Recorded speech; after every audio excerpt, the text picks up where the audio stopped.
Hello बच्चों, हम लोगों ने पिछले क्लास में यूक्लिड डिवीजन एल्गोरिदम के बारे में पढ़ा था और उससे रिलेटेड हमने कुछ प्रॉब्लम भी किए थे। और मैंने बोला था कि नेक्स्ट क्लास में हम लोग यूक्लिड डिवीजन एल्गोरिदम से रिलेटेड कुछ और प्रॉब्लम्स करेंगे। तो आज मैंने कुछ लिस्ट ले रखी है जिसमें 7 क्वेश्चंस हैं और आज इस क्वेश्चन को करने के बाद अगर समय बचेगा तो हम लोग अपने next topic Euclid fundamental theorem of arithmetic की बात करेंगे।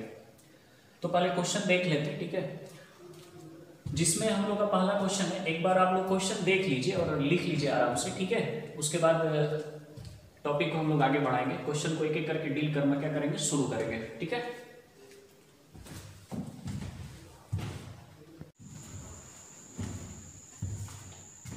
तो चलिए हम लोग अपने चलते हैं पहले क्वेश्चन की ओर। पहला क्वेश्चन है हमारा, find the HCF of 180, 252 and 324 by using Euclid division algorithm. इस सवाल को पहले रफ में हम लोग जैसे बचपन में करते थे ना, एचसीएफ निकालने का काम, ठीक उसी तरह कर लेते। पहले 180 और 252, तो यहाँ पे 1 टाइम्स में जाएगा, यहाँ पे बचेगा शायद 72 बचेगा, फिर 72 और ये 180 हो जाएगा, 7 2 जा 144, ये 36 और ये 72, ठीक है। तो ये 36 और यहाँ पे रिमाइंडर क्या आ जाएगा आपका 0, ठीक है। तो ये हमारा क्या होगा, एचसीएफ। एचसीएफ किस किस का हो जाएगा, 180 एंड 252 का। फिर से हम 36 और 324 के लिए लेमा अप्लाई करेंगे। 36 324 324, ये 9 टाइम्स में चला जाएगा, 324, ये रिमाइंडर 0, यानी अल्टीमेटली हमारे पास जो एचसीएफ आएगा 180, 252 एंड 324 का 36 आएगा। पिछले क्लास में हमने बताया था कि जब भी अगर आपको 3 पॉजिटिव इंटीजर मिले तो किसी 2 के लिए ही पहले लेमा अप्लाई करेंगे। 2 के लेमा अप्लाई करने के बाद जो एचसीएफ आएगा उस एचसीएफ का रिमेनिंग नंबर के साथ फिर से लेमा लेंगे और फाइनली जो एचसीएफ आएगा वही हमारा एचसीएफ होगा। तो चलिए देखते हैं बनाएंगे कैसे इस क्वेश्चन को। तो first we apply lemma for 180 and 252। तो यहाँ पे ये बड़ा है और ये क्या छोटा है। किसी भी 2 नंबर को सिलेक्ट कर सकते हैं, या तो आप इन दोनों को सिलेक्ट कर लीजिए, या तो इन दोनों को सिलेक्ट कर लीजिए, या फिर इन दोनों को सिलेक्ट कर लीजिए। किसी 2 को आप सिलेक्ट कर सकते हैं। तो हमने सेलेक्ट किया 180 एंड 252। तो लेमा के हिसाब से 252 इज इक्वल टू आपका हो जाएगा 180 मल्टीप्लाई 1 प्लस 72। अब लिखेंगे here R naught is equal to 0। So फिर से लेमा किसके लिए अप्लाई होगा, 180 एंड 72 के लिए अप्लाई होगा। तो 180 इज इक्वल टू कितना होगा, 72 मल्टीप्लाई 2 प्लस कितना हो जाएगा 36। फिर से यहाँ पे आपका रिमाइंडर 0 नहीं हुआ, बात आगे बढ़ेगी। ये बात तब तक आगे बढ़ते रहेगी जब तक कि आपका रिमाइंडर 0 ना हो जाए। यही तो बोलता है हमारा एल्गोरिथम। चलिए तो 72 इज इक्वल टू कितना हो जाएगा, सो यहाँ पे लिख लेंगे। So 72 is equal to 36 multiply 2 plus क्या हो जाएगा 0। अब यहाँ पे आपका here R is equal to आपका क्या हो गया 0। सो जो हमारा एचसीएफ होगा किसका 180 एंड 252 का, वो कितना हो गया 36। अब ये जो एचसीएफ आया और जो हमारा रिमेनिंग नंबर बच गया था उनके लिए लेमा अप्लाई करेंगे। Now we again apply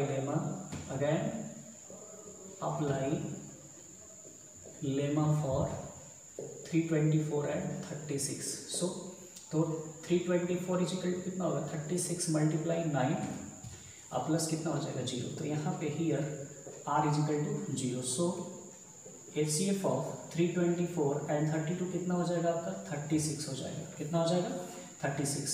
so या फाइनली एचसीएफ ऑफ 180, 252 और 324 कितना हो जाएगा आपका 36 हो जाएगा ना, क्योंकि 180 और 252 का 36 है और 36 और 324 का कितना है 36 है। तो अल्टीमेटली तीनों का एचसीएफ कितना हो जाएगा 36। आई होप कि ये बात आपको समझ में आई होगी। चलिए नेक्स्ट क्वेश्चन की ओर। हाँ, नेक्स्ट क्वेश्चन की ओर बढ़ रहे हैं। थोड़ा तेजी से समझते चलिएगा हर चीज़ को, क्योंकि हम लोग पीछे हम लोग कर चुके हैं इन सब सवालों को। ओके, नेक्स्ट क्वेश्चन है हमारा,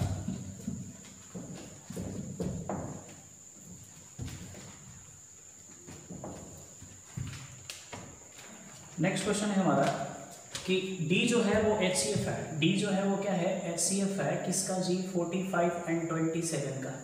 D जो है HCF है किसका 45 एंड 27 का। और ये जो D है एक्सप्रेस किया गया है 27x + 45y के फॉर्म में, और हमको x और y के ऐसे वैल्यू बताने हैं जो इसको क्या करे, सेटिस्फाई करे। पिछले क्लास में हम लोग लीनियर इक्वेशन इनटू वेरिएबल में कन्वर्ट करना या एक्सप्रेस करना सीख लिए हैं। तो यूक्लिड डिवीजन एल्गोरिथम की मदद से हम लोग बातचीत को आगे बढ़ा रहे हैं। ठीक है, सबसे पहले we apply lemma for 45 and 27। तो बताइए कि 45 इज इक्वल टू क्या होगा, 27 multiply 1 + 18 here R naught is equal to 0। तो 27 इज इक्वल टू कितना होगा, 27 इज इक्वल टू हो जाएगा 18 मल्टीप्लाई 1 प्लस कितना हो जाएगा 9। ये बात आपको समझ में आ रही होगी, मैंने कल पूरा डिस्कस किया था इसके बारे में। ओके, फिर से यहाँ पे here R naught is equal to 0, तो 18 इज इक्वल टू आपका कितना हो जाएगा 9 मल्टीप्लाई 2 + 0।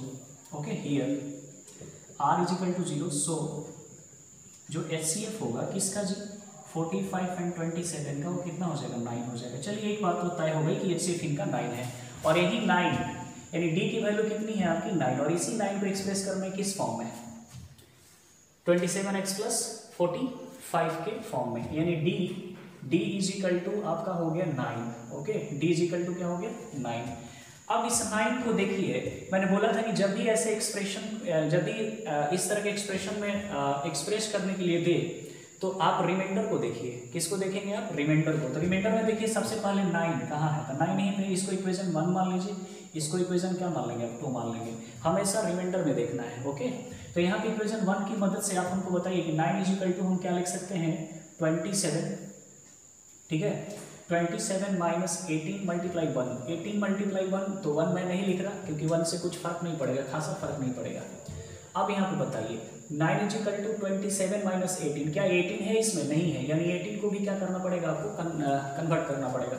अब देखिए इक्वेशन 2 में 18 इज इक्वल टू कितना है, देखिए तो 9 इज इक्वल टू 27 माइनस 18 के बदले में हम लिख सकते हैं 45 माइनस 27 लिख सकते हैं, यानी 9 इज इक्वल टू हो गया आपका 27 माइनस 45 प्लस क्या हो गया 27, 227, यानी 9 इज इक्वल टू हो जाएगा 27 मल्टीप्लाई 2 प्लस 45 मल्टीप्लाई -1 लिख सकते हैं, बेशक लिख सकते हैं, और यही है हमारा 27x + 45y। नहीं, अब यहाँ बताइए कि इस x की वैल्यू क्या होगी 2 होगी, और इस y की वैल्यू क्या होगी -1, यानी x इज इक्वल टू आपका 2 हो जाएगा और y इज इक्वल टू आपका हो जाएगा -1। आई होप कि ये बात भी आपको समझ में आई होगी।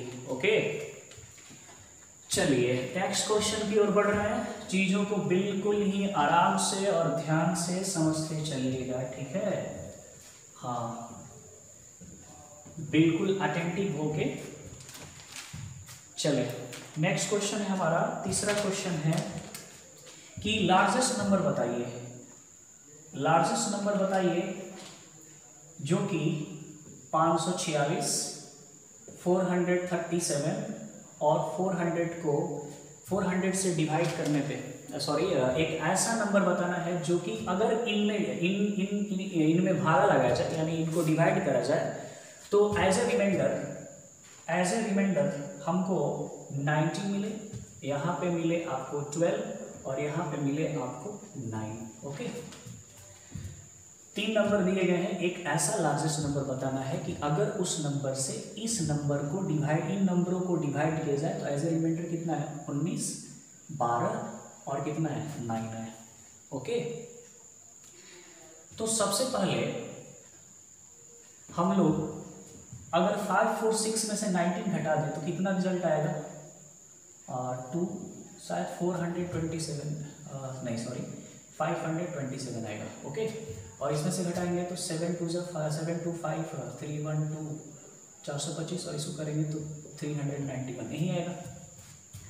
नहीं, फिर से एक बार देख लेते हैं, 976 214 5, ठीक है, 527 213, ठीक है, 4, ठीक है, 91, ठीक है। ओके, तो बाकी की बात सारी ठीक है। अब हम एक ऐसा नंबर सेलेक्ट कर लेते हैं, ठीक है, जो कि इनको कंप्लीटली डिवाइड कर ले, एक ऐसा नंबर जो इनको कंप्लीटली डिवाइड करे, यानी कॉमन डिवाइजर है, और कॉमन डिवाइजर साथ ही साथ लार्जेस्ट नंबर की बात हो रही है, लार्जेस्ट कॉमन डिवाइजर।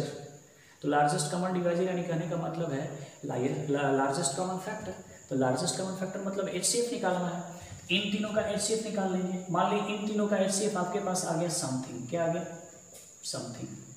अब HCF आपकी समथिंग आ गई तो इस समथिंग से इसको भाग लगाएंगे तो एनीथिंग आएगा, इस समथिंग से इसको भाग लगाएंगे तो एनीथिंग आएगा, इस समथिंग से भाग लगाएंगे तो एनीथिंग आएगा। अरे कुछ तो आएगा ही ना। तो चलिए कुछ तो आ गया, ये सारे के सारे नंबर इस समथिंग से डिविजिबल है। अगर इस नंबर में अगर हम ये नंबर ऐड कर दे तो इस समथिंग से डिवाइड करने पे एज ए रिमाइंडर कितना आएगा, 19, और ये नंबर क्या हो जाएगी, 546। अगर इस 425 में अगर हम 12 ऐड करके समथिंग से डिवाइड करें तो वो रिमाइंडर कितना देगा, 12 देगा। तो वो नंबर होगी क्या, 437। फिर उसी तरह 391 है, 391 में अगर हम 9 ऐड करके अगर इस समथिंग से डिवाइड करें तो रेजर रिमाइंडर कितना आएगा, 9। और 391 में अगर 9 ऐड करेंगे तो हमारा जो नंबर होगा पार्टिकुलर क्या होगा, 400। यानी इन तीनों का HCF, यानी कहने का मतलब उस क्वेश्चन का जो required number will be HCF of 546 minus 19, 437 minus 12 and 400 minus 9 होगा। और आपको पता है कि HCF कैसे निकाला जाता है, 3 नंबर का 527, 425 और 391 इनका HCF आप निकाल लेंगे यूक्लिड डिवीजन एल्गोरिथम को अप्लाई करके। किसी दो नंबर को पहले फिर उसके बाद जो आएगा उसको तीसरे नंबर के साथ। नहीं, ये क्वेश्चन कर लेंगे आप, कैलकुलेशन आप कीजिएगा, ठीक है, चीज़ों को समझ गए हैं आप। नेक्स्ट क्वेश्चन की ओर बढ़ रहे हैं।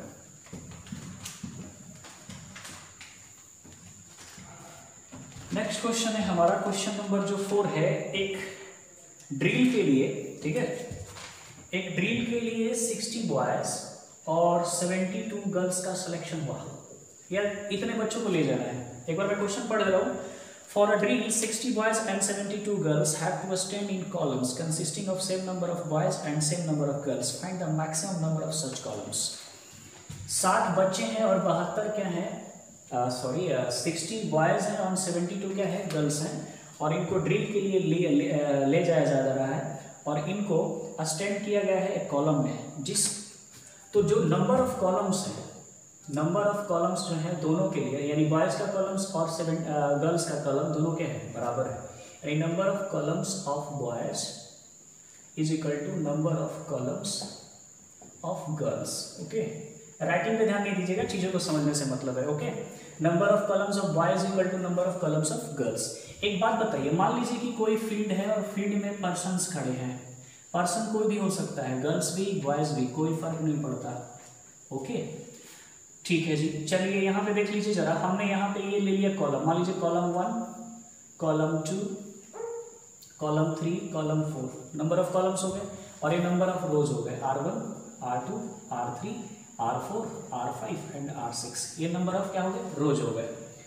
तो नंबर ऑफ कॉलम्स और नंबर ऑफ रोज, ठीक है।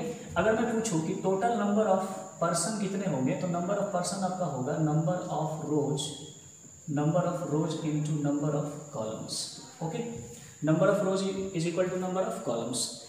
तो हमको तो ना ही नंबर ऑफ रोज पता है और ना ही नंबर ऑफ कॉलम्स पता है, लेकिन इतना जरूर क्वेश्चन में हमको पता है कि जो कॉलम्स हैं बॉयज की और गर्ल्स की वो क्या है, इक्वल है। यानी अगर मैं एक ऐसा पार्टिकुलर नंबर निकाल लूँ जो इस और इस दोनों नंबर को क्या कर सके, इक्वली डिस्ट्रीब्यूट कर सके, और जो इक्वली डिस्ट्रीब्यूशन होगा वो क्या आएगा, आपका नंबर ऑफ रोज आएगा। ये अलग बात है कि नंबर ऑफ बॉयज और नंबर ऑफ गर्ल्स इक्वल नहीं है, इसलिए नंबर ऑफ रोज आपके इक्वल नहीं आएंगे, लेकिन नंबर ऑफ कॉलम्स तो इक्वल आएंगे ना। तो वो जो पार्टिकुलर नंबर होगा इन दोनों का क्या होगा, HCF होगा। क्या होगा, इन दोनों का HCF होगा। तो इन दोनों का HCF अगर आप यूक्लिड डिवीजन एल्गोरिथम से निकालेंगे तो रिजल्ट में कितना आएगा, 12। तो 12 कॉलम इसके होंगे और 12 कॉलम्स इसके होंगे। लेकिन अगर नंबर ऑफ रोज की बात करूंगा तो 5 रोज इसके होंगे और इसके 6 रोज होंगे। टोटल नंबर ऑफ बॉयज कितने होंगे, number of rose into number of column, number of rose into number of column. 6 12 जा 72, 5 12 जा 60। ओके, आई होप की बात समझ में आई होगी। यानी इसको बनाएंगे कैसे, कुछ नहीं करना है जी, आगे का काम आप लोग कर लेंगे। मैं देख देता हूँ required number of maximum column, यहाँ पे लिखिएगा required number of maximum columns will be HCF of 60 and 72। Okay, और यहाँ पे जब यूक्लिड डिवीजन एल्गोरिदम लगाएंगे तो एचसीएफ आपका कितना आएगा? आई होप 12 आएगा। कर लीजिएगा, देख लीजिए, यहाँ पे लिखिएगा 72 इजिकल टू 16 मल्टीप्लाई 1 प्लस 12, नहीं फिर लिखिएगा 16 इजिकल टू 12 मल्टीप्लाई 5 प्लस 0, तो लो जी आ गया ना 12, तो 12 आ गया ना, तो 12 यही जो होगा नंबर ऑफ कॉलम्स होंगे। आई होप कि ये बात समझ में आई होगी। चले, मैं इस चीज़ों को बार बार इसलिए नहीं बता रहा हूँ क्योंकि टाइम लगेगा ज़्यादा, कैलकुलेशन है, बस आप लिख सकते हैं, स्टेटमेंट ही तो देना है, तो आप स्टेटमेंट दे लीजिएगा, मतलब एक क्वेश्चन समझने से। आई होप कि क्वेश्चन समझ में आ गया होगा आपको। मैं नेक्स्ट क्वेश्चन की ओर बढ़ रहा हूँ, ठीक है। जो क्वेश्चन बनाने लायक होगा मैं उसको जरूर बनाऊंगा, ठीक है, इस बात से एकदम बिल्कुल निश्चिंत रहिए। जो क्वेश्चन बनाने लायक होगी मैं वो क्वेश्चन बनाऊंगा बिल्कुल, जैसे एग्जाम में बनाया जाता है ना क्वेश्चन, ठीक उसी तरह मैं बनाऊंगा। लेकिन मैंने इस तरह के क्वेश्चन आपको सारे बता दिए हैं, इसीलिए मैं नहीं बना रहा। ओके, समय ज़्यादा लगेगा, थोड़ा समझिए बात को। चलिए, ठीक उसी तरह का क्वेश्चन है कि एक आर्मी कंटीजेंट है 1000 मेंबर का, आर्मी कंटीजेंट है 1000 मेंबर का। ओके, और यहाँ पे ठीक अलग से जो है 56 मेंबर का भी एक ग्रुप है, ठीक है। एक जो है 1000 मेंबर का ग्रुप है और एक जो है आपका 56 मेंबर का, ये जो आर्मी बैंड है, आर्मी बैंड का ग्रुप है, लिख देते हैं यहाँ पे army band group, army band group. इसमें 56 पर्सन्स हैं और इसमें 1000 पर्सन है। ओके, इसमें आपके 1000 पर्सन, इसमें आपके 56 पर्सन, इनमें भी नंबर ऑफ कॉलम जो है सेम है, सेम नंबर ऑफ कॉलम्स में मार्च कर रहे हैं। तो जब सेम नंबर ऑफ कॉलम्स में मार्च कर रहे हैं तो इनका जो मैक्सिमम नंबर ऑफ कॉलम्स होगा वो क्या होगा? एचसीएफ होगा, required number of maximum column will be HCF of 1056, नहीं होगा, नहीं। तो 1056 का अगर आप एचसीएफ निकालेंगे तो रिजल्ट में कितना आएगा? 8 आएगा, करके देख लीजिए, तो मैंने तो कर लिया है, ठीक है। 1000 और 56 का अगर एचसीएफ निकालेंगे यूक्लिड डिवीजन एल्गोरिदम अप्लाई करके, या फिर लिखिएगा 1000 is equal to 56 multiply something plus something. Okay, फिर अगर मान लीजिए रिमाइंडर 0 नहीं आता है तो फिर इन दोनों के लिए क्या अप्लाई करेंगे आप? लेमा अप्लाई करेंगे। तो लास्ट स्टेप में जाकर रिमाइंडर 0 हो जाएगी, एज ए डिवाइजर कितना आएगा? 8 आएगा, तो यही जो हमारा 8 होगा वो क्या होगा? मैक्सिमम नंबर ऑफ क्या होंगे? कॉलम्स होंगे। आई होप कि ये बात आपको समझ में आई होगी। मैं क्वेश्चन को आगे बढ़ा रहा हूँ। ओके, क्वेश्चन कर लेंगे। देखिए, यहीं तक आपको चीज़ समझनी थी। यहाँ पे सीधे लिखेंगे required number of maximum column will be HCF of 1056। उसके बाद मैं आपको सारा प्रोसेस बता चुका हूँ कैसे करना है। ओके, ठीक है। चलिए नेक्स्ट क्वेश्चन की ओर बढ़ रहे हैं। नेक्स्ट क्वेश्चन है हमारा 6। नेक्स्ट क्वेश्चन है 6। 3 ग्रुप्स हैं, ए, बी एंड सी। 3 ग्रुप्स हैं।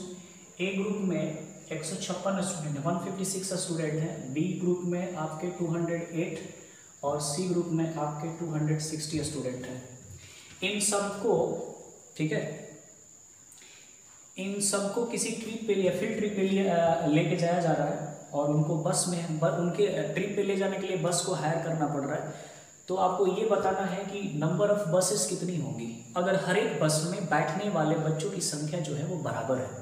तो इस क्वेश्चन को तो मैं बाद में बताऊंगा, पहले एक छोटा सा एग्जाम्पल समझिए। मान लीजिए कि हमारे पास 2 ग्रुप है। मान लीजिए एक ग्रुप ए है और एक ग्रुप बी है। ए ग्रुप में मान लीजिए कि मैं बोल रहा हूँ 15 बच्चे हैं और एक बी ग्रुप में बोल रहा हूँ कि 20 बच्चे हैं, ठीक है। और इनको मेला घुमाने ले जाना है। कहाँ घुमाने ले जाना है? मेला। तो मान लीजिए मेला घूमने जाएंगे ये, ओके, मेला घुमाने ले जाना है। बातों पे ध्यान नहीं दीजिएगा, चीज़ को समझिए, ठीक है। ए ग्रुप में 15 बच्चे, बी ग्रुप में 20 बच्चे, इनको मेला घुमाने ले जाना। मेला पैदल नहीं जा सकते, ठीक है। तो मेला पैदल नहीं जा सकते, इन लोगों के लिए मैंने टेम्पो किया। क्या किया? टेम्पो। और हर एक टेम्पो में इक्वल बच्चे बैठते हैं। तो सबसे पहले हर एक टेम्पो में बैठने वाले बच्चों की मैक्सिमम नंबर निकालेंगे।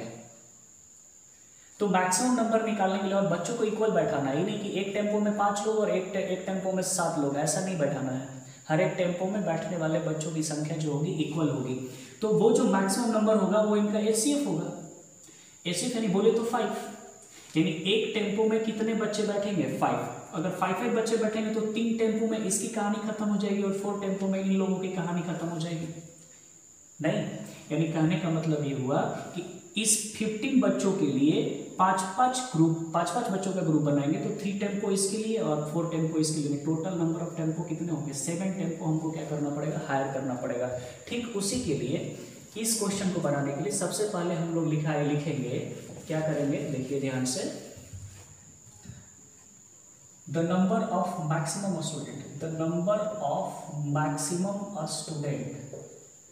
students in each bus will be HCF of 156, 208 and 260। Okay, तो यूक्लिड डिवीजन एल्गोरिदम से आप HCF निकाल लेंगे।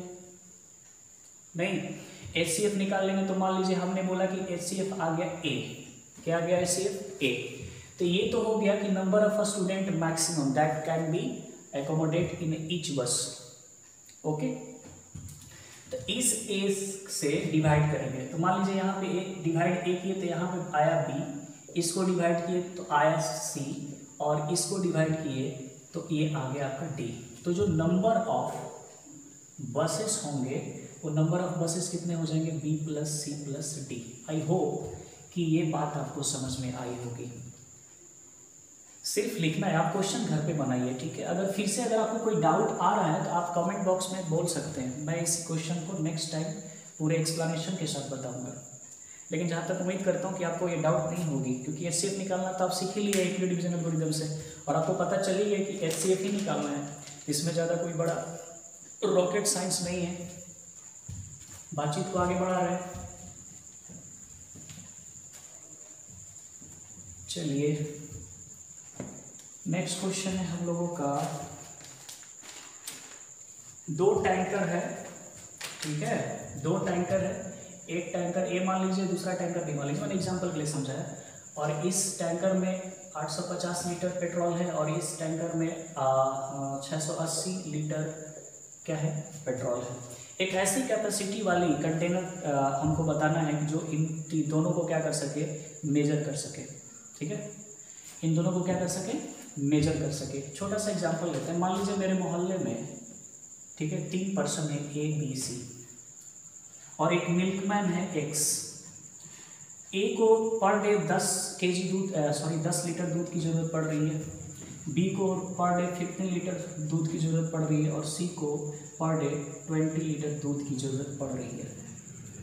तो ये जो मिल्कमैन है एक ऐसा कौन सा पैमाना लेके चले, एक कौन सा ऐसी कैपेसिटी वाली कंटेनर लेके चले ताकि उसको बार बार कंटेनर ना बदलना पड़े और एक ही कंटेनर से इन सबको मेजर करके मिल क्या करते दे दे। तो आप ही बताइए क्या होगा उस कंटेनर की कैपेसिटी? उस कंटेनर की कैपेसिटी क्या होगी? HCF होगी। क्या होगी? कैपेसिटी जो होगा वो HCF होगा। वो क्या होगा आपका? 5। तो ये कट जाएगा 2 टाइम्स में, इसको 3 टाइम्स में दे देगा और इसको कितने बार में देगा? 4 टाइम्स। हाँ, नंबर ऑफ टाइम्स वेरी कर सकते हैं, इसको 2 बार में मिलेगी, इसको 3 बार में मिलेगी और इसको कितने बार मिलेगी? 4 बार में मिलेगी। और सबसे जो हाईएस्ट मैक्सिमम कैपेसिटी वाला जो होगा वो क्या होगा? 5 लीटर। ठीक उसी तरह यहाँ भी करेंगे, 850 एंड 680 लीटर का क्या निकालेंगे? द रिक्वायर्ड कैपेसिटी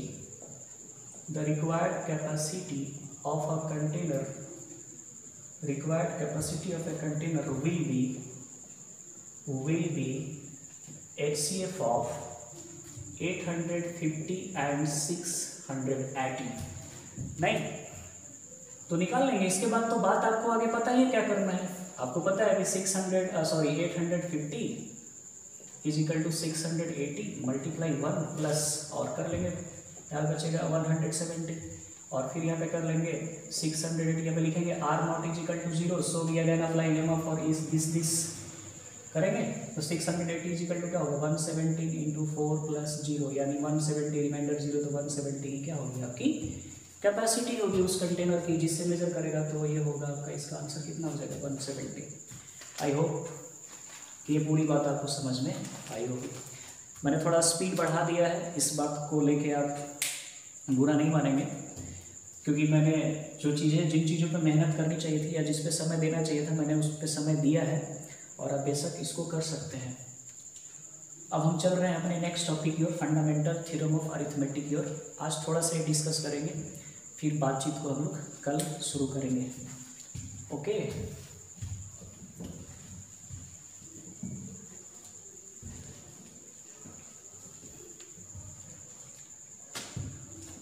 तो हमारा टॉपिक है फंडामेंटल थ्योरम ऑफ अरिथमेटिक।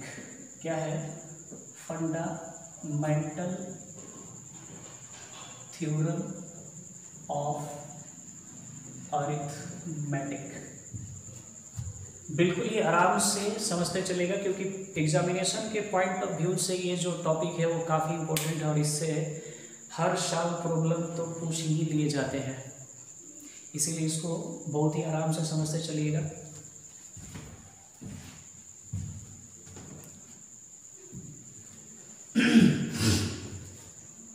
चलिए बातचीत को शुरू करते हैं।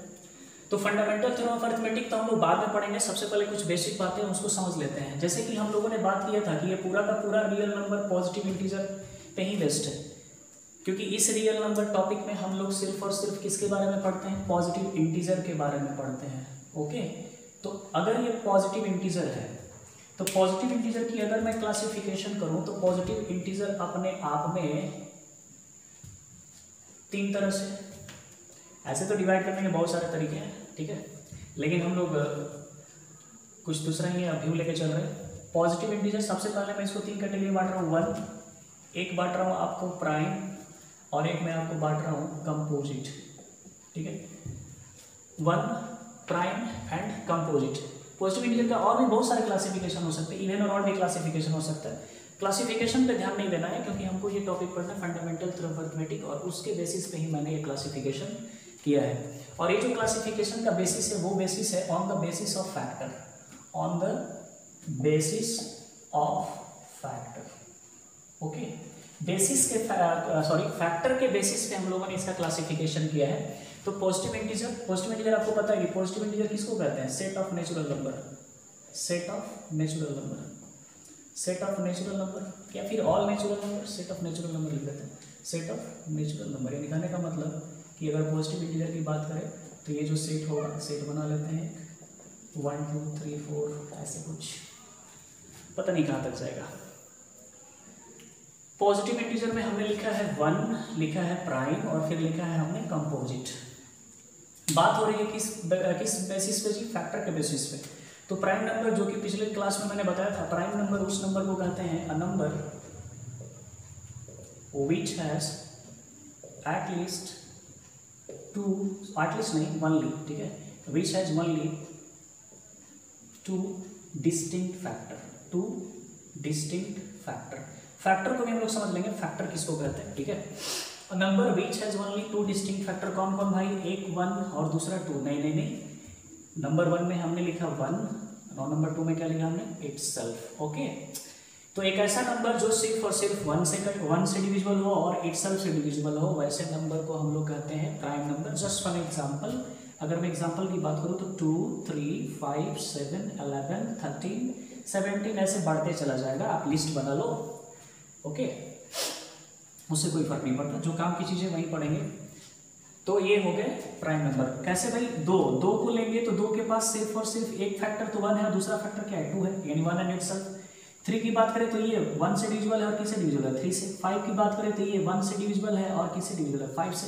यानी वो सारे नंबर जो केवल और केवल 1 और इटसेल्फ से डिविजिबल हो, वो सारे के सारे नंबर क्या कहलाते हैं? आपके प्राइम नंबर कहलाते हैं। तो कंपोजिट नंबर क्या होता है जी? तो कंपोजिट नंबर होता है a number which has at least कहने का मतलब कम से कम, यानी उससे ज़्यादा भी हो सकता है। a number which has at least two distinct factors, कम से कम 3 अलग अलग फैक्टर हो तभी। एग्जाम्पल के लिए पहला जो होना चाहिए 1 हो, दूसरा तो इटसेल्फ, ये तो 2 हो ही जाएगा, क्योंकि दुनिया का हर एक नंबर अगर पॉजिटिव इंटीजर है तो 1 एंड इटसेल्फ तो उसके फैक्टर होंगे ही होंगे। और एक तीसरा होना चाहिए other than 1 and itself, other than 1 and itself. 1 और खुद के अलावा अगर कोई दूसरे नंबर से भी अगर डिविजिबल है वो नंबर, तो वो नंबर क्या कहलाएगा? आपका composite number. Just for an example, example के लिए हमने ले लिया 4, फिर हमने ले लिया 6, फिर हमने ले लिया 8, फिर हमने ले लिया 9, फिर हमने ले लिया 12, ऐसे कहानी बढ़ती चली जाएगी। तो 4 को देख लीजिए, 4 को देखेंगे अगर आप तो 4 1 से भी डिविजिबल है, 4 से भी यानी 1 एंड इटसेल्फ, और इसके अलावा ये 2 से भी डिविजिबल है, इसीलिए नंबर क्या कहलाएगा आपका कंपोजिट। 6 की अगर बात कर लें तो 6 तो 1 से डिविजिबल है, इवन 6 से भी डिविजिबल है नहीं, तो 1 6 हो गया, और इसके अलावा आपका 2 भी है और 3 भी है, तो ये नंबर क्या कहलाएगा, कंपोजिट नंबर कहलाएगा। उसी तरह ये सारे के सारे नंबर होंगे। कुछ ध्यान देने वाली बात ये है, एक चीज काफी इंपॉर्टेंट है, इसको आप समझ लीजिए, प्राइम नंबर के बारे में है। एनी प्राइम नंबर, याद रख लीजिएगा इसको, any prime number is expressible in the form of 6³ + -1। दुनिया का कोई भी जो प्राइम नंबर होगा वो 6³ + -1 के फॉर्म में एक्सप्रेसिबल होगा। एक बात ध्यान रहे, वेयर जो p होना चाहिए वो ग्रेटर देन क्या होना चाहिए, 3 होना चाहिए। वो प्राइम नंबर क्या होना चाहिए, 3 से क्या होना चाहिए, बड़ा होना चाहिए। आइए इस बात को समझते हैं जरा। चलिए, जैसे कि मान लीजिए हमने ले लिया एग्जाम्पल के लिए 5, एग्जाम्पल के लिए 7, एग्जाम्पल के लिए 11, एग्जाम्पल के लिए 17, एग्जाम्पल के लिए 19। आपके पास और भी बहुत सारे एग्जाम्पल्स होंगे, आप लेके देखते रहिएगा। मैं इतने से मेरा काम चल जाएगा। 5 को मैं लिख सकता हूँ 6 × 1 लिख सकता हूँ, यानी 6³ - 1। 7 को मैं लिख सकता हूँ 6 × 1 + 1 यानी 6³ + 1। 11 को मैं लिख सकता हूँ 6 × 2 - 1। 17 को मैं लिख सकता हूँ 6 × 3 - 1, और 19 को लिख सकता हूँ 6 × 3 + 1। यानी दुनिया का कोई भी अगर प्राइम नंबर हो, बशर्ते वो क्या होना चाहिए, 3 से बड़ा होना चाहिए, वो 6³ + -1 के फॉर्म में लिखा जा सकता है, जहाँ क्यों आपका पॉजिटिव इंटीजर, कोई भी पॉजिटिव इंटीजर हो सकता है। लेकिन इसका वाइस वर्सा संभव नहीं है जी, ठीक इसके अपोजिट में संभव नहीं है। क्यों नहीं है वो आप सोचिए, आप करके देखिएगा। चले आगे। तो प्राइम समझ में आया, कंपोजिट समझ में आया। अब 1 की बात कर लेते हैं। 1 कैसा नंबर है, देखिए जी, 1 जो है वो तो ना ही प्राइम है, नाइदर प्राइम नॉर कंपोजिट। क्यों मैं ऐसा बोल रहा हूँ, मैं इसलिए ऐसा बोल रहा हूँ कि अगर मैं 1 की फैक्टर की बात करूँ तो 1 का फैक्टर तो चलिए 1 है, अगर इटसेल्फ की बात हो तो वो भी 1 आ गया। ये दोनों के दोनों फैक्टर डिस्टिंक्ट तो हुए ही नहीं, डिस्टिंक्ट हुए नहीं तो ये प्राइम नंबर होगा नहीं। और कंपोजिट के लिए कम से कम कितने फैक्टर चाहिए, कम से कम 3 फैक्टर चाहिए, वो भी डिस्टिंक्ट ही चाहिए, वो भी क्या चाहिए, डिस्टिंक्ट ही चाहिए। इसीलिए 1 ना तो प्राइम है और ना ही आपका कंपोजिट है। देखिए मिस्टेक हो गया है गलती से, यहाँ पे a number which has at least 3 distinct factor, क्या होने चाहिए, 3 डिस्टिंक्ट फैक्टर्स होने चाहिए, यहाँ पे 2 डिस्टिंक्ट फैक्टर्स। तो बात समझ में आई, 1 ना तो प्राइम है ना ही कंपोजिट है। प्राइम क्या है समझ में आया, कंपोजिट क्या है समझ में आया। पॉजिटिव इंटीजर का हम लोग क्लासिफिकेशन कर रहे हैं, किस बेसिस पे कर रहे हैं, on the basis of factor. और ये पॉजिटिव इंटीजर क्या ले लिया हम लोग, set of natural number. Natural number आपको पता है ऑल काउंटिंग नंबर। एक नई चीज सीखे हम यहाँ पे, any prime number is expressed in the form of 6³ + -1, जहाँ पे p आपका क्या होगा, बड़ा होगा किससे, 3 से। इस बात का ध्यान रखेंगे। लेकिन इसका जस्ट अपोजिट संभव नहीं है कि अगर कोई नंबर 6³ + -1 के फॉर्म में है तो वो जरूरी नहीं कि वो आपका प्राइम होगा, लेकिन अगर वो प्राइम है तो इस फॉर्म में होगा। आप करके देखते रहिएगा। ओके, अब मैं बातचीत को आगे बढ़ा रहा हूँ। 1 प्राइम और कंपोजिट, ये तो क्लियर होगी। चलिए थोड़ा सा और आगे बढ़ाते हैं बात को, टॉपिक धीरे धीरे रन कर रही है।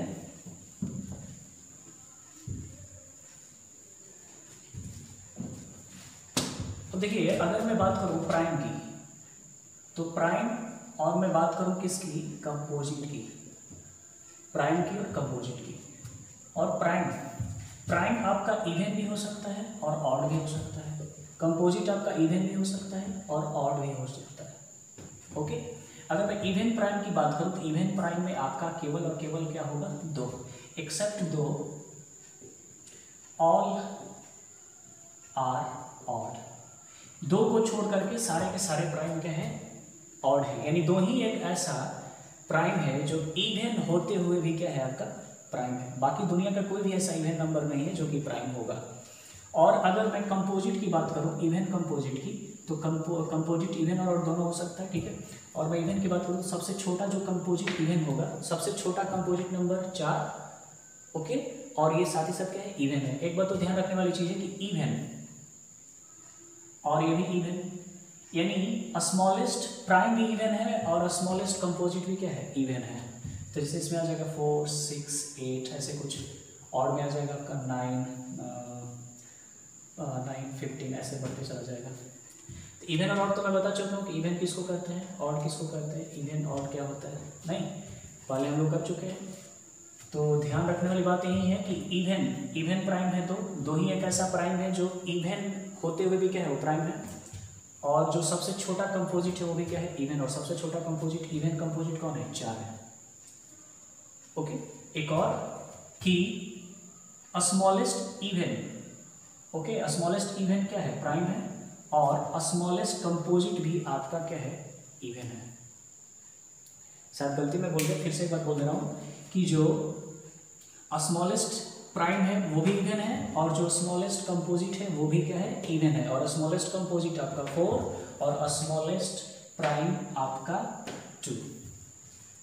चले बातचीत को आगे बढ़ाएं, ठीक है जी।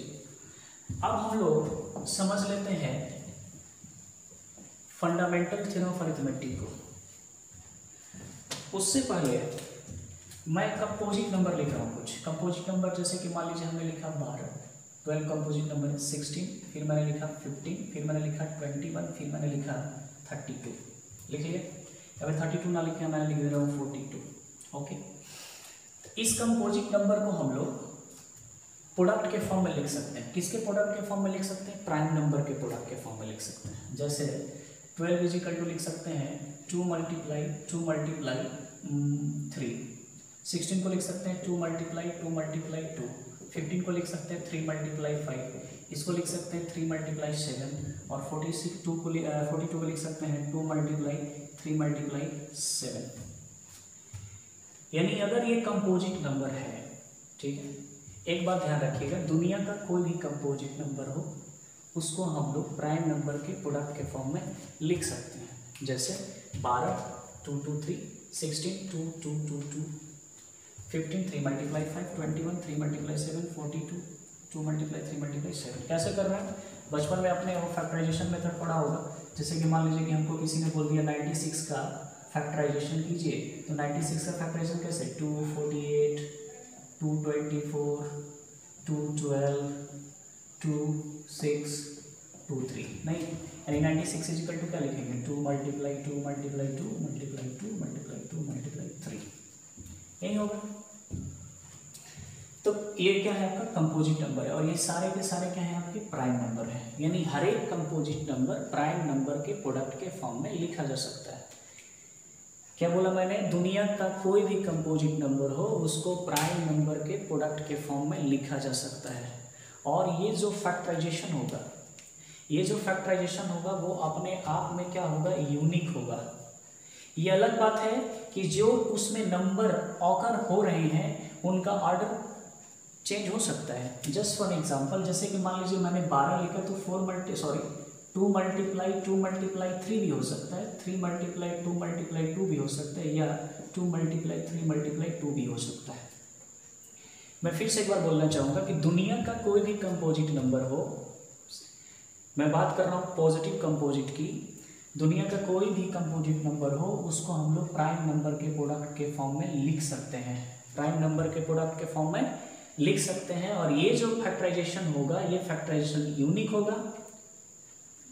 ये अलग बात है कि उनका जो नंबर है, जो प्राइम नंबर से वो जो ऑकर हो रहे हैं उस एक्सपेंशन में उनका ऑर्डर डिफरेंट हो सकता है, लेकिन वो फैक्टराइजेशन क्या होगा आपका, यूनिक होगा। इसी बातचीत को हम लोग क्या कहते हैं, फंडामेंटल थ्योरम ऑफ अरिथमेटिक। क्या कहते हैं हम लोग, फंडामेंटल थ्योरम ऑफ अरिथमेटिक। जैसे मैं एग्जांपल के लिए तो लिया हूँ, अगर ये कंपोजिट नंबर है तो या तो P1 या P2 में टूट सकता है। अगर यहाँ पे P2 नहीं आया तो हो सकता है कि वो क्या है, C2 है। P stand for prime and C stand for composite, ये बात याद रखिएगा। अगर एक P1 P2 है तो हम लिख सकते हैं P1 P2 is equal to C। अगर नहीं है ऐसा, अगर C2 आ गया यहाँ पे तो फिर ये C2, फिर ये आपका P3 और P4 में क्या हो जाएगा, टूट जाएगा। अगर यहाँ पे P4 नहीं आ गया, मान लीजिए कि यहाँ पे C3 आ गया, क्या आ गया, C3 आ गया, तो C3 आ गया तो फिर से ये टूट जाएगा और ये हो जाएगा आपका P5 और ये आपका P6, या फिर यहाँ पे C4 भी हो सकता है। अगर फिर C4 होगा तो ये फर्दर टूटेगा। नहीं समझे, जैसे मान लीजिए कि मैंने यहाँ पे 6 ले लिया, 6 ले लिया तो ये 2 × 3 हो गया, ये 2 और ये 3 हो गया, दोनों को मल्टीप्लाई करेंगे तो 6 आएगा। तो ये रहा आपका P1 और ये रहा आपका P2। मान लीजिए ये बात, फिर आगे बात बढ़ा ले, 12 कर ले, तो यहाँ पे 2 × क्या होगा 6, और ये 6 आपका क्या है, कंपोजिट है, तो 6 आपका कंपोजिट है, तो 6 कंपोजिट, तो फिर से यह फर्दर प्राइम में क्या हो सकता है, टूट सकता है, 2 3। अब ये दोनों प्राइम हो गए तो दोनों प्राइम हो गए, तो फिर फर्दर टूट नहीं सकता है। ओके, तो ये जो फैक्टराइजेशन का वे है, तरीका है, इसको हम लोग कहते हैं ट्री फैक्टर। क्या कहते हैं हम लोग, ट्री फैक्टर। 2 बातें आपने सीखी। पहला बात ये कि दुनिया का कोई भी कंपोजिट नंबर प्राइम नंबर के प्रोडक्ट के फॉर्म में लिखा जा सकता है, जहाँ पे उनका जो फैक्टराइजेशन होगा वो यूनिक होगा। ये अलग बात है कि उसमें जो भी नंबर, यानी जो भी प्राइम नंबर ऑकर हो रहे हैं, उनका ऑर्डर चेंज हो सकता है, लेकिन फैक्टराइजेशन जो होगी हमेशा क्या होगी, यूनिक होगी। और जो मैंने इस तरीके से लिखा है, रिप्रेजेंट किया है, इसको हम लोग क्या कहते हैं, ट्री फैक्टर। ये बात क्लियर है। अब हम लोग समझ लेते हैं कि ट्री फैक्टर क्या है और फिर बातचीत को हम लोग आगे बढ़ाते हैं। ओके, चलिए सबसे पहले समझते हैं हम लोग ट्री फैक्टर। ट्री फैक्टर क्या है, ट्री फैक्टर सीबीएसई में एक ऑब्जेक्टिव टाइप्स क्वेश्चन में या फिर एमसीक्यू वगैरह में पूछ देता है ये सवाल, ट्री फैक्टर से रिलेटेड। थोड़ा देख लेंगे क्वेश्चन, एक 2-4 कर लेंगे इस पर, ट्री फैक्टर पे। ट्री फैक्टर क्या है, बेसिकली ये समझ लेते हैं। इसको कहा जाता है a chain of a factor, a chain of a factors which is represented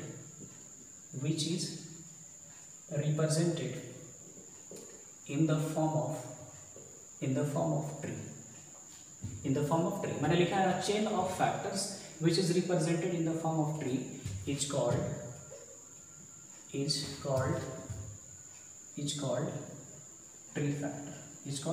tree factor। जैसे मान लीजिए कि मैंने यहाँ पे 12 ही ले लिया, 12 ही ले लिया, 12 इज ए कंपोजिट, 2 अलग अलग प्राइम में हो सकता है, तो यहाँ पे लिखा 2 और यहाँ पे क्या हो जाएगा 6, क्योंकि 6 आपका प्राइम नहीं है, कंपोजिट है, तो फर्दर ये कंपोजिट अलग अलग प्राइम में होगा, तो फिर यहाँ पे 2 लेते हैं, यहाँ पे क्या लेते हैं 3। अब ये बात आगे नहीं बढ़ेगी, ये बात यहीं पर रुक जाएगी। ये जो रिप्रेजेंटेशन है, ओके, इस रिप्रेजेंटेशन को हम लोग क्या कहते हैं, ट्री फैक्टर। जैसे मान लीजिए हमने यहाँ पे ले लिया 84 ले लिया, 84 चूंकि कंपोजिट है, तब सबसे पहले 2 से ले जाए, 2 हो जाएगा और यहाँ पे क्या हो जाएगा 42, क्या हो जाएगा 42। आपको पता है कि 42 कंपोजिट है तो फर्दर टूटेगा, तो ये हो जाएगा आपका 2 और ये फिर क्या हो जाएगा आपका 21। आपको पता है 21 कंपोजिट है, इसलिए फर्दर 3 और ये क्या हो जाएगा 7 में कन्वर्ट हो जाएगा। आई होप कि समझ रहे हैं बात। जैसे मान लीजिए हमने 96 ले लिया, 96 2 हो गया और यहाँ पे क्या हो जाएगा 48, क्या हो जाएगा 48। फर्दर ये 48 आपका कंपोजिट है, तो 2 and 24, फिर आपका 2 and 12, फिर आपका 2 and 6, फिर आपका ये 2 and 3। आई होप कि ये सारी बात आपको समझ में आ रही होगी। 2 12 2 24 2 and 48, ये जो रिप्रेजेंटेशन है इसी को हम लोग कहते हैं ट्री फैक्टर। बचपन में आपने बहुत सारा किया है, ये जैसे 12 2 6 2 3, नहीं, इसी चीज को मैंने थोड़ा सा एक्सपेंड कर दिया, एक खूबसूरत तरीके, एक खूबसूरत अंदाज में लिख दिया। इसी को क्या नाम दे दिएगा, ट्री फैक्टर, और कुछ नहीं है, वही फैक्टराइजेशन है जो बचपन में आप करते थे। 84 करेंगे तो 2 42 2 21 3 7, वही चीज है। अब यहाँ पे देखिए, इन दोनों को मल्टीप्लाई कराएंगे तो ये रिजल्ट आएगा, इन दोनों को मल्टीप्लाई करेंगे तो ये रिजल्ट आएगा। नहीं, 3 × 7 करेंगे तो 21, 2 मल्टीप्लाई ये करेंगे तो 42 और ये मल्टीप्लाई करेंगे तो ये आएगा। ओके, फिर उसी तरह 2 × 3 करेंगे तो 6, 2 × 6 करेंगे तो 12, 2 मल्टीप्लाई ये करेंगे तो 24 और ये मल्टीप्लाई करेंगे तो ये और ये मल्टीप्लाई करेंगे तो ये आएगा। तो क्वेश्चन कैसे आता है देखिए जरा, क्वेश्चन में पूछ रहा हूँ आपसे, यहाँ पे ऑप्शन कर देगा, कर दिया?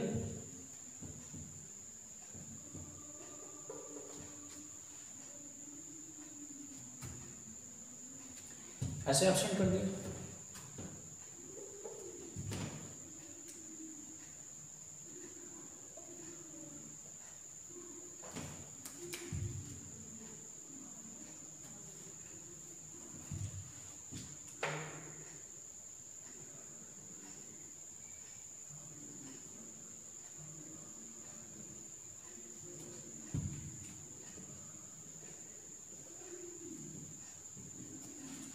ऐसे सवाल पूछेगा आपसे, पूछेगा कि x y की वैल्यू बताइए यहाँ पे, तो x y is equal to क्या होगा 2 × 3 यानी क्या हो जाएगा 6, और x इज इक्वल टू क्या होगा, x इज इक्वल टू होगा 2 × y यानी 2 × y बोले तो 2 × कितना हो जाएगा 6 यानी कितना हो जाएगा 12। यहाँ पे आपका y इज इक्वल टू क्या होगा बताइए, y इज इक्वल टू पूछ रहा है, तो y इज इक्वल टू के लिए सबसे पहले क्या करना पड़ेगा, 3 2 कितना होता है, कुछ गड़बड़ हो गया क्या, कुछ तो गड़बड़ हो गया।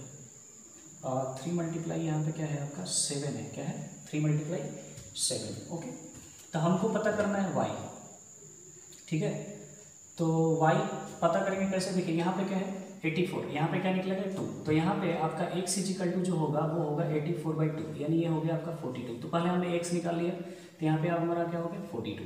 अब 42 यहाँ पे 21 ले लिए, तो आप बताइए कि y इज इक्वल टू क्या होगा, y इज इक्वल टू होगा x/21 यानी 42/21 यानी कितना हो जाएगा आपका 2 हो जाएगा। तो यहाँ पे हमने क्या रख लिया 2, और फिर x y की वैल्यू निकालनी थी, तो हो गया।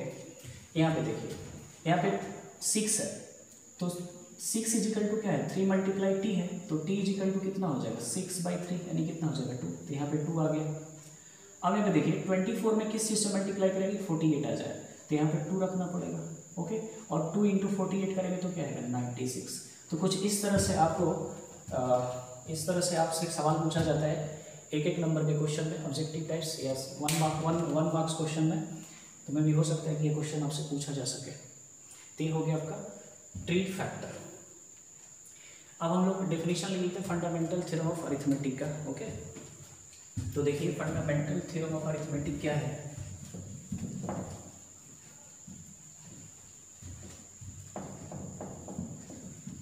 फंडामेंटल थ्योरम ऑफ अरिथमेटिक कहा जाता है कि any composite number according to this theorem, ठीक है, any composite number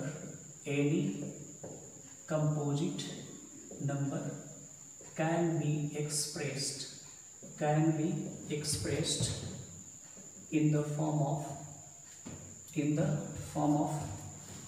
product of prime where factorization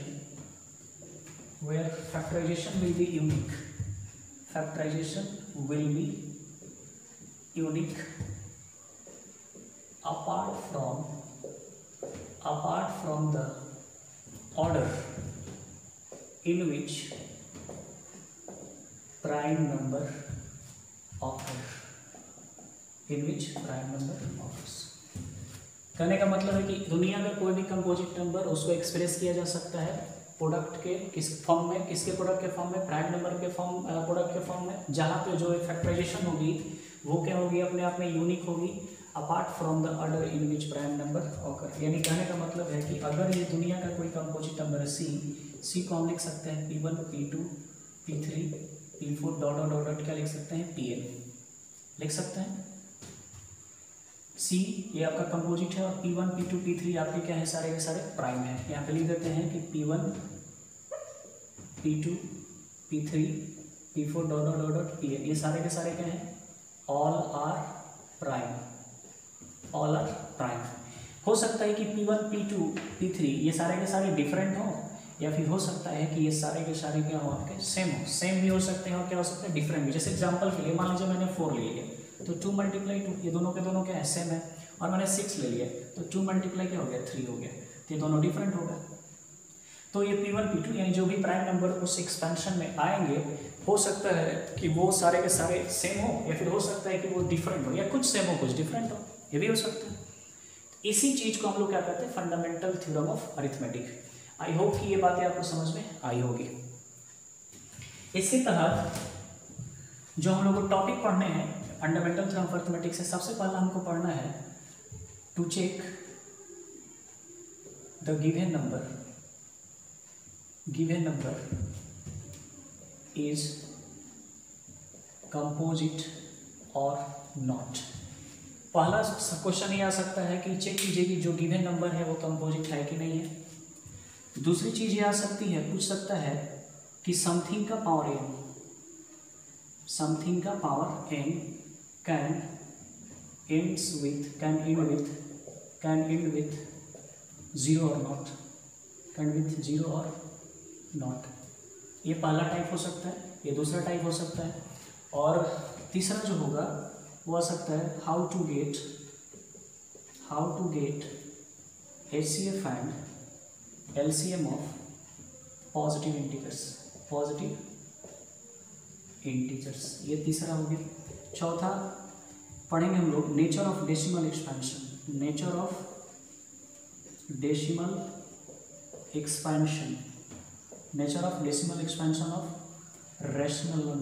rational number. ध्यान रखें डेसिमल एक्सपेंशन कैसे भाई, विदाउट एक्चुअल डिवीजन। ओके। और जो पांचवा है, जो सबसे लास्ट टॉपिक है हमारा, वो है आपका इरेशनलिटी। क्या है? इरेशनलिटी। ओके। तो नेक्स्ट क्लास में हम लोग ये सारे टॉपिक करेंगे। सारे टॉपिक नहीं है, टाइप वाइज क्वेश्चंस आते हैं इससे। पहला टाइप का क्वेश्चन आ सकता है कि चेक कीजिए कि जो गिवन नंबर है वो कंपोजिट है कि नहीं। दूसरा टाइप का क्वेश्चन ये आ सकता है कि समथिंग का power n can ends with zero और नॉट। तीसरे टाइप का आ सकता है how to get HCF and LCM of positive integers. चौथा nature of decimal expansion without actual division of rational number. And पांचवा इरेशनलिटी। ये कल का टॉपिक रहेगा हम लोग का। आज की टॉपिक हम लोग इतने पे ही क्या करते हैं, एंड करते हैं। नेक्स्ट क्लास में हम लोग इस बातचीत को आगे बढ़ाएंगे, हमारा सिलसिला आगे बढ़ेगा। फंडामेंटल थ्योरम ऑफ मैथमेटिक्स से रिलेटेड कुछ और बातें हैं बेसिक सी, उसको जानने के बाद ही हम इन सब पे जाएंगे। ओके, आज के लिए इतना ही। बहुत बहुत शुक्रिया आपका मेरे साथ बने रहने के लिए। और अगर किसी तरह की अगर कोई दिक्कत होती है क्वेश्चन को लेकर के, तो आप कमेंट बॉक्स में ज़रूर डाल सकते हैं कि हाँ ये क्वेश्चन डाउट है। और जब क्वेश्चन की एक सीरीज एक लिस्ट हो जाएगी मेरे पास, तो मैं नेक्स्ट वीडियो में मैं आपको सारे क्वेश्चन का डाउट करा दूंगा। ओके, कहीं से भी अगर आपको डाउट आ रहा है, कहीं से भी अगर आपको डाउट मिल रही, उस सारे क्वेश्चन की आप एक लिस्ट बनाइए। ओके, लिस्ट बनाने के बाद आप एक काम कीजिएगा, या तो आप कमेंट बॉक्स में डाल लीजिए, कमेंट बॉक्स में हमको लिख सकते हैं, या फिर मेरा व्हाट्सअप नंबर है, व्हाट्सअप नंबर 9155421345, इस पर भी आप हमको सेंड कर सकते हैं। जैसे ही अगर मेरे को समय मिलेगा, उन सारे प्रॉब्लम का सॉल्यूशन मैं यहाँ से क्वेश्चन को अरेंज करने के बाद मैं आप वीडियो के माध्यम से आपको करा दूंगा। ओके, तो मिलेंगे हम लोग नेक्स्ट वीडियो में। आज का सिलसिला यहीं तक। Thank you so much.